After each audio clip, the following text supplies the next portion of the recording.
Coming up on the January 27th edition of Sports Extra, it seems the Tar Heels are back on track. We'll take you inside UNC's 57th home win against ACC foe Clemson. And it might not feel like it, but it's almost spring, and that means spring sports are back in season. We take a look at those teams. They're the watchdogs of the Dean Dome, and they're making sure they keep Roy and his boys safe. We'll introduce you to one of UNC's finest security teams. All that and more. Sports Extra starts right now. From the University of North Carolina School of Journalism and Mass Communication, covering the full range of Tar Heel athletics, this is Sports Extra.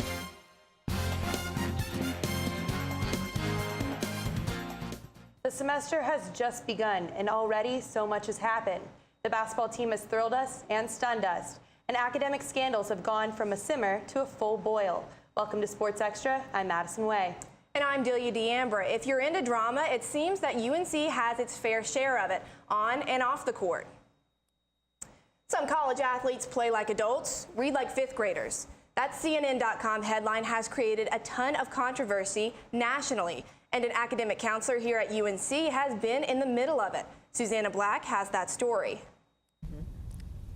This is Mary Willingham. She's a counselor in the UNC Center for Student Success and Academic Counseling. Using Willingham's research, CNN correspondent Sarah Ganem broke a story regarding UNC student athletes. Ganem reported that a portion of UNC revenue athletes read at or below a grade school level. If this is true, how did the university allow this to happen? After a decade of playing mediocre football, UNC attempted to transform its struggling football team into a powerhouse and hired Coach Butch Davis to carry out the university's wish. You know, when Butch Davis got there, and there were just a lot of changes, and a lot, the athletes really were starting to be really further and further away from having the ability to do the work here. With new top recruits coming into Carolina, Willingham says the tide began to turn and the focus began to shift from academics to football. So all we would hear about is they can't come to study hall, they can't be in the academic support program because they have to watch film.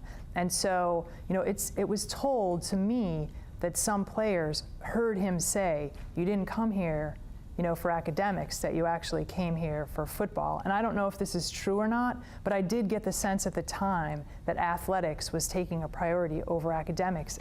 On the surface, everything seemed to be going well for Carolina football, but Willingham felt the practices taking place were wrong. During the course of 7 years, Willingham conducted research using different tests to measure the reading levels of 183 athletes in the revenue sports. She found that 60% of those athletes were reading between a 4th and 8th grade level. Her results were so astonishing, she took them to the university. So in 2010, I was met with general counsel here. I mean, they spent 2.5 hours with me, and then I did give them a flash drive of everything that I had and pointed them to everything that I knew. I was willing to talk to them, and yet they never followed up with me. They never called me back. They never asked me for anything again. It was swept under the rug, and I thought they were going to do the right thing, and I went about my life. That was until May 2010, when Marvin Austin, a UNC defensive tackle and projected top draft pick, tweeted about his luxurious weekend in Miami. The tweet led to an NCAA investigation and the suspension of 14 North Carolina players for receiving improper benefits. I shook my head because one of the last things I said when I left the academic support program for student athletes was, the writing's on the wall. This is going to fall. This is not going to work, because it's not the type of place that you can have this type of football team. The academics are just too difficult and too important to the university. It's a research institution. After more press coverage than she ever could have imagined, UNC officials finally made a statement, but it wasn't the one that Willingham was expecting. They heavily refuted her claim that some athletes read at such a low level. Provost Jim Dean said, "Using this data set to say that our students can't read is a travesty and unworthy of this university. These claims have been unfair to the students, unfair to the admissions officers, and unfair to the university." UNC leaders spent more than 200 hours poring over Willingham's research and came to the conclusion that it is, in the provost's words, virtually meaningless. But Willingham says the administration's opinion of her findings isn't important. She stands by her research and is waiting for UNC to do what she believes is the right thing. It's the adults' fault for bringing them here and putting them in that compromised situation, because it's completely unacceptable. And it's unacceptable that just a few people have been the scapegoats for it, because we were all involved, all of us. Reporting from Chapel Hill, I'm Susanna Black. So, is the whole university to blame, or, as UNC officials claim, are Willingham's numbers way off? More about this story on Wednesday's edition of our sister show, Carolina Week. 2014 has not been kind to Roy Williams and the men's basketball team. UNC started 1-4 in conference play for only the second time in program history. But if there's any team the Heels would welcome to town to get out of their losing streak, it's the Clemson Tigers. Clemson took on UNC Sunday, sporting an 0-56 all-time record in Chapel Hill.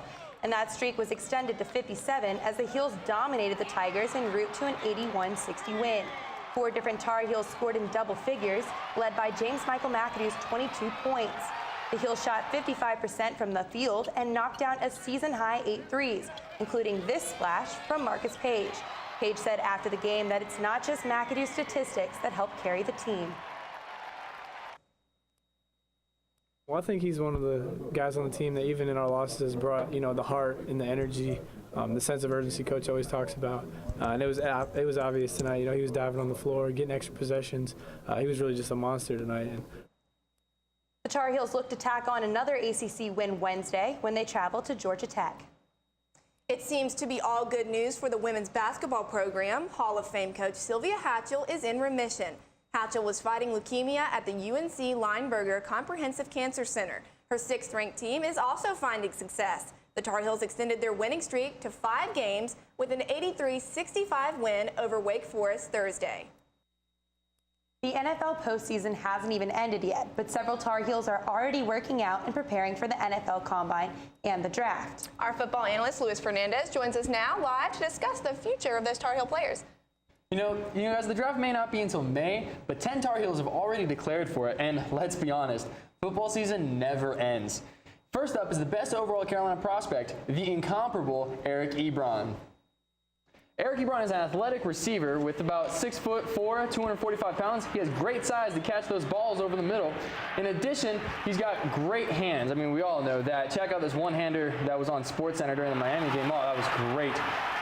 One thing, he's got great speed, but the one thing he really needs to be working on going into the draft is his blocking. If you can't block in the NFL, they're not going to play you. Some positions he may go, number 9 to Buffalo, 16 to Baltimore, or 18 to the Jets.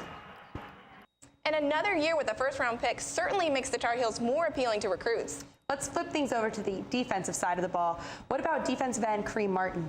Well, personally, I think out of all the Tar Heel prospects, Martin could jump up the most prior to the draft.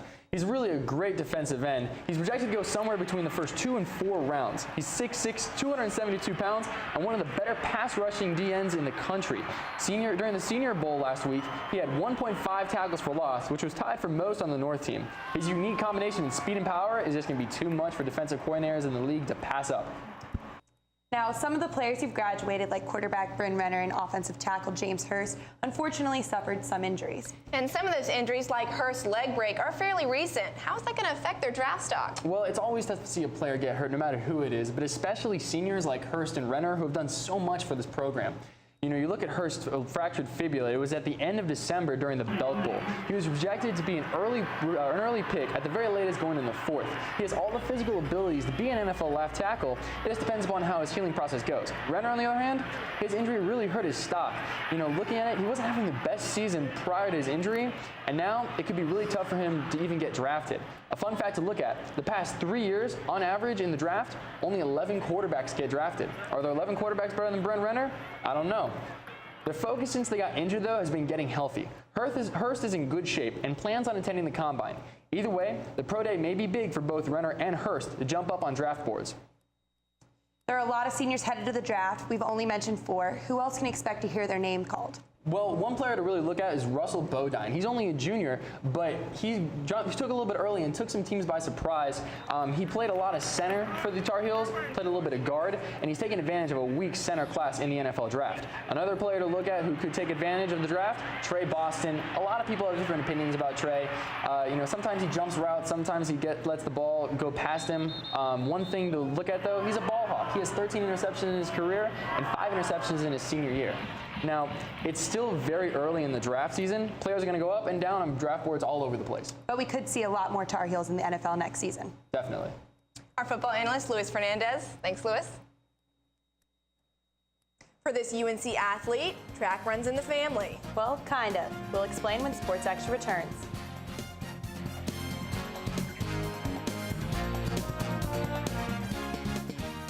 Connect with us online by liking the Sports Extra Facebook page and following us on Twitter at @SportsExtra_UNC. I see it! There are some moments only the forest can inspire. Find yours at discovertheforest.org. So who's going to do what? I'll pack the dead batteries. Great.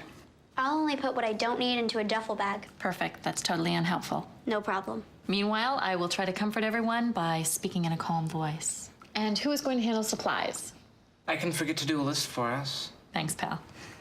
We couldn't be any less prepared. I'm proud of you guys. Talk to your kids about who to call, where to meet, what to pack. Visit ready.gov/kids for tips and information.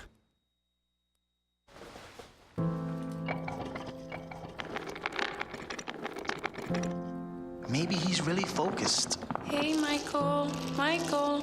Maybe he likes spinning the wheels. Maybe he just loves trucks. Maybe he's just being a boy.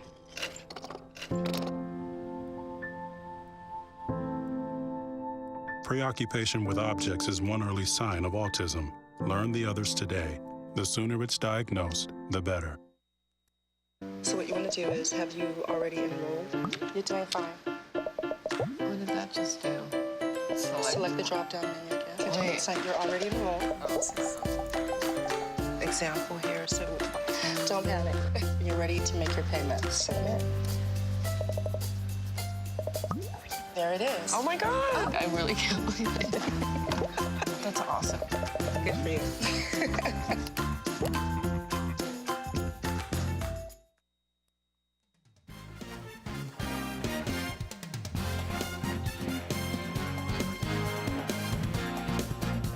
The UNC men's lacrosse team lost to Denver in the 2013 NCAA tournament, the second consecutive year the team fell to the Pioneers in the postseason. So, when the teams met for a scrimmage Saturday, it was a grudge match 2 years in the making. Last year's tournament loss wasn't a strong offensive display for UNC. This year's scrimmage couldn't have been more different. Carolina started the first quarter with this goal from sophomore Steve Petrello, assisted by junior Drew Hayes. And then the Tar Heels just kept firing. Here's another goal from Petrello, this time unassisted. He finished the game with 3 goals in the 18-10 Carolina victory. Head coach Joe Bresci said the scrimmage was an opportunity to check on his team. You know, I thought it was a great opportunity for both teams to play a lot of people, learn a little bit about your program and where you are after 2 weeks of practice for both of us. So. The Tar Heels have one more scrimmage against Loyola in Baltimore this weekend before they start their season at Furman. The track and field team hosted a handful of in-state teams for the Dick Taylor Challenge this weekend in the team's first scored meet of the season. Teams battled for this trophy right here, the Carolina Cup. A couple of Tar Heels shined under the home lights, including Roy Smith, who took the 60 hurdles with a time of 7.87 seconds. That puts him third in school history. On the women's side, the distance runners stole the show. Annie Lahardy powered her way to a win in the mile, and Lizzie Whelan ran away with the 800. Her time of 2 minutes and 6 seconds ranks her sixth in the entire country. Even with all the team's success, though, the Heels didn't grab enough points to earn a win. The women's finished second to Duke, and the men took third behind Duke and winner East Carolina. While the team has its fair share of sprinters, one Tar Heel thrower knows speed isn't just for the little guys. Evan Badler has a story. two athletes with similar time in his team. Junior A.J. Hicks seems like a natural as one of the foundations of the UNC throwing squad, but throwing doesn't run in his family. In 7th grade, that was like the first year I did organized sports. My mom was like, everybody in my family ran track, why don't you go run AJ, be a sprinter? I'm like, all right, cool. And then I got there the first day and they're like, all right, everybody run 2 miles. And I'm like, yeah, no, this isn't happening. So I went and I joined the throwers. But he's no stranger to running. As a linebacker in high school, Hicks came to Carolina with impressive speed and footwork, something head coach Harless Menners is quick to point out. You know, AJ is a tremendous athlete, and I say that because he thinks he's really fast. He would sprint if I would let him sprint. He's very agile, he's very strong, one of the stronger athletes, pound for pound, across all the sports here. And Hicks needs every bit of that strength as the only Tar Heel thrower to compete in at least 3 different events. Hicks placed in the top 8 of the ACC in the shot put, the weight, the discus, and the hammer last season. No matter what he's throwing, Hicks always has the same goal. Throw as far as possible. I mean, I know I have the potential to be all ACC in every event that I do, and all American in every event that I do. So I just got to get there. If Hicks can build on last season's success, those goals might be only a stone's throw away.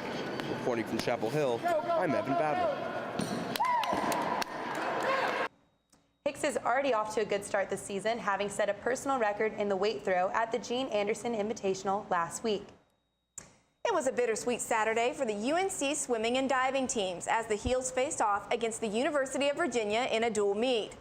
Both the men and women were neck and neck with the Cavaliers for much of the meet. The Cavaliers dominated in diving with the women and men building leads for UVA. The Heels pulled close in the swimming events, but in a late surge, the 9th-ranked Cavalier women pulled away from the number 7 Heels in 3 consecutive events, winning 152 to 146. The UNC men managed to come from behind during the 400 medley relay, with sophomore Logan Heck leading the team to first place, and then senior Alex Giannino won the 200-yard IM. The men beat the Cavaliers 154 to 145. The Tar Heels get back in the pool this weekend for senior day against NC State. UNC men's and women's tennis teams were both in action this weekend. Building on the success of last year's ITA National Championship, the women's team started the season strong. The 3rd-ranked Tar Heels cruised to a 4-0 win against Denver University on Saturday during the opening round of the ITA kickoff weekend. In singles, all 6 UNC players won their opening set against the 62nd-ranked Pioneers. The Tar Heels demonstrated a high level of play as Caroline Price and 2nd-ranked Jamie Loeb earned a shutout wins. Carolina continued to dominate in doubles, securing 2 more shutouts early in the match. The men's team was a little bit less successful, defeating San Diego State 4-1 Saturday, but then losing to Duke on Sunday. 2 of UNC's teams are taking it to the mat this season. And we talked to one Carolina gymnast who successfully tumbled her way through the weekend. Next on Sports Extra.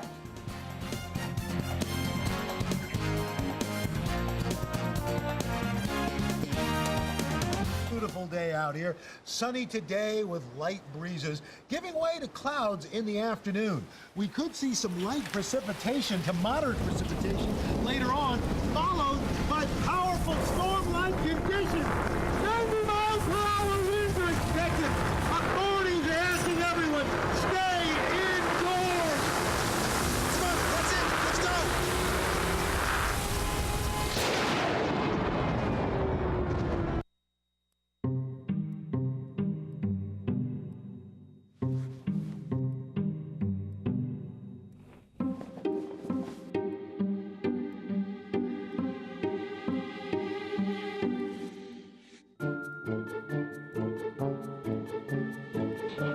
The smallest moments can have the biggest impact on a child's life. Take time to be a dad today. So, I got this new family, and I don't know what it is about this one, but she can't seem to put down that toy all day long. Tap, tap, tap, tap. Oh, and she even talks to it. She talks to that more than she talks to him. What's up, bro? Nice shirt. Who's she talking to? Her mom? She talks to her mom a lot.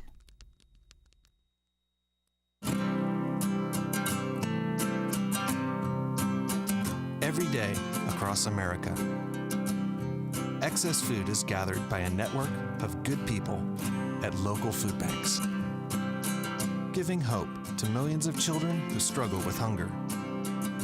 They've earned their wings, and you can too.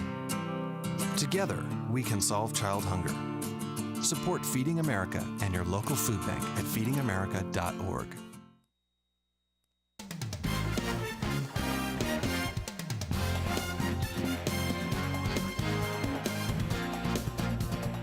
Men's basketball wasn't the only team to rebound from a loss this week. Despite a lackluster performance against NC State last week, the women's gymnastics team snapped the Maryland Terrapins Sunday. UNC defeated their East Atlantic Gymnastics League rivals, setting a season-high overall score of 194.7. Carolina started the meet on the vault. Watch as sophomore Sarah Peterson nails her landing. The Heels then moved to the uneven bars, where they posted an exceptional team score of 48.95. Up next on the beam, junior Janelle Sargent led the Heels. Check out this pass. Carolina moves on to the floor, the fourth and final event. Sophomore Lexi Capali shined here with a first-place finish. Take a look at that. Allie Macione now joins us live from our satellite studio. Allie. Thanks, Delia. I'm here with sophomore standout Lexi Capali, who led the Heels against Maryland with a third-place finish on vault, a second-place finish on beam, and 2 first-place finishes on bars and floor. Congratulations, Lexi. And thanks for joining us. So for the first time in your collegiate career, you competed in all of the events, and it earned you the first-place all-around title. How did that feel? It felt amazing. I was really happy to be able to contribute to the team on every single event, and it was a great win for us. And I know Maryland is a big rival for you guys, a really tough team, so, you know, that must have felt great.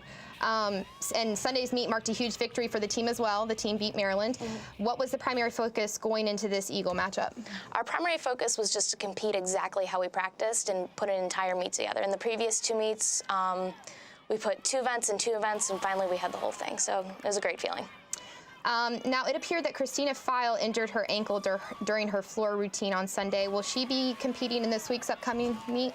I hope so. We don't really know yet. I really hope so, because she brings so much confidence and passion to this team, even as just a freshman, and we love having her out there. And you guys face Pittsburgh this upcoming week. How is the team preparing for that meet? Just with the same intensity and focus that we brought into last week. This is a shorter turnaround for us, but we just got to keep going. Well, you heard it from Lexi Capali. Thanks again for joining us. And come out and support Lexi and the Heels as they take on University of Pittsburgh Friday at 7 in Carmichael Arena. Back to you, Delia. That was Allie Macione with Lexi Capali. And another group of Tar Heels took to the mat this weekend. UNC squared off again against the visiting Maryland Terrapins in wrestling Friday night. UNC started off slow, losing 2 straight bouts before recording its first win of the night with Evan Henderson's 4-0 decision.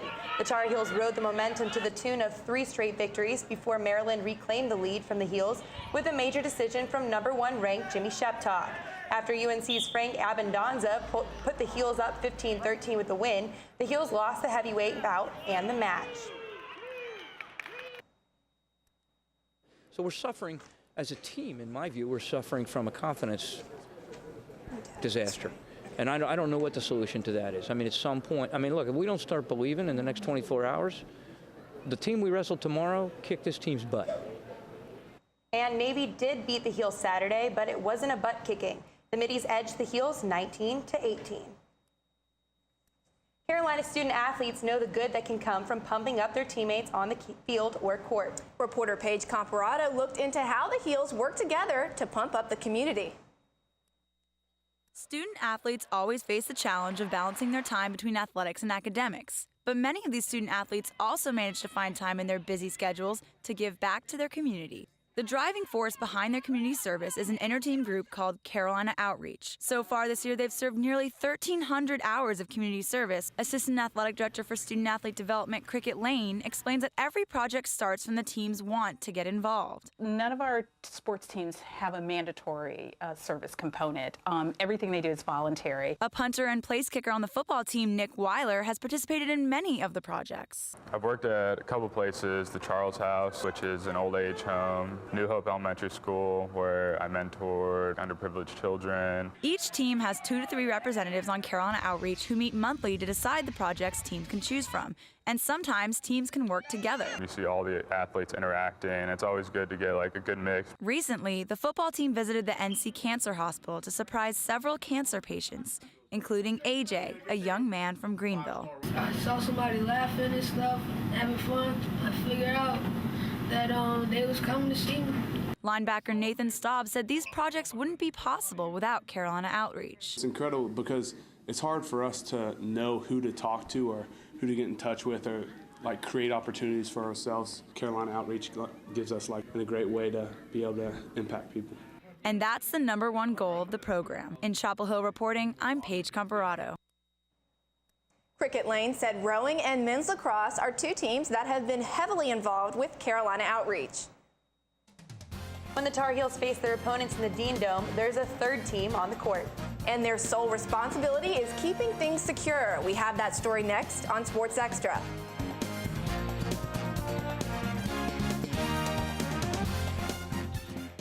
Don't forget to tune in to our sister shows, Carolina Week at 5 p.m. every Wednesday on Time Warner 24 or Campus Channel 34, and Carolina Connection at 8:30 every Saturday morning on WCHL 97.9 FM. Here's to the things that can keep us safe. And now, those that we carry with us everywhere will bring us wireless emergency alerts. With the unique sound and vibration, you'll be in the know, wherever you are.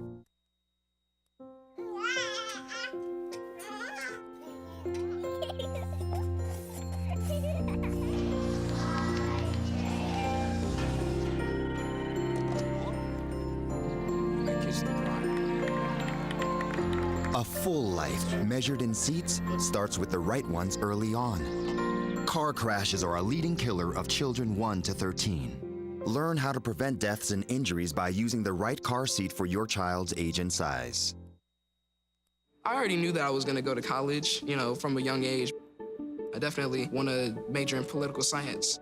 After that, I'm going to get my law degree. Then I'm going to come back to Detroit, boost the economy, become the mayor or something, try to make the situation better for other people. I feel like I owe it to the city. I'm determined. It's gonna happen. My name is Justin, and I am your dividend. Live with a human for a while, and you get to know a few things. Like, I know she's actually not a morning person. I know she does strange tricks for no treats. I know that water makes her howl like crazy. I even know how the floor stays so clean. She's quick. But the one thing I will never for the life of me know is how she gets so tiny and inside that box. Natalie, how do you get so tiny?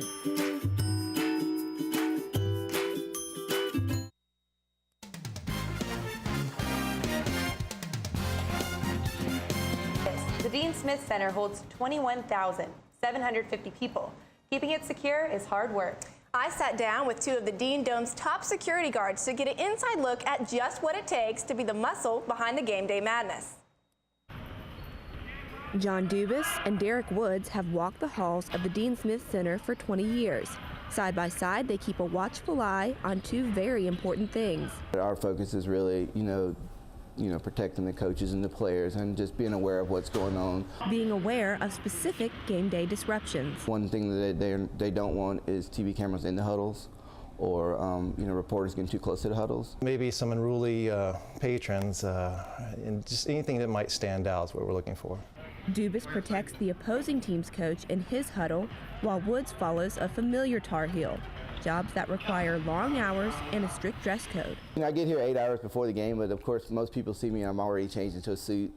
But usually I don't change until right 2 hours before the game because it's a long time to sit here, in a suit and a tie. Clear communication is another essential part of their work, but these 2 have it nailed. It's funny because we could look at each other and know exactly what we're thinking, or we've come up with our own mannerisms or signals if you have to alert each other of what's happening. This year, Woods celebrates his 20th season working with Dubus in the Dean Dome, and the 2 can't help but reminisce. The most fun moment, I would say, was when Marvin Williams hit the putback shot against Duke, and in 05.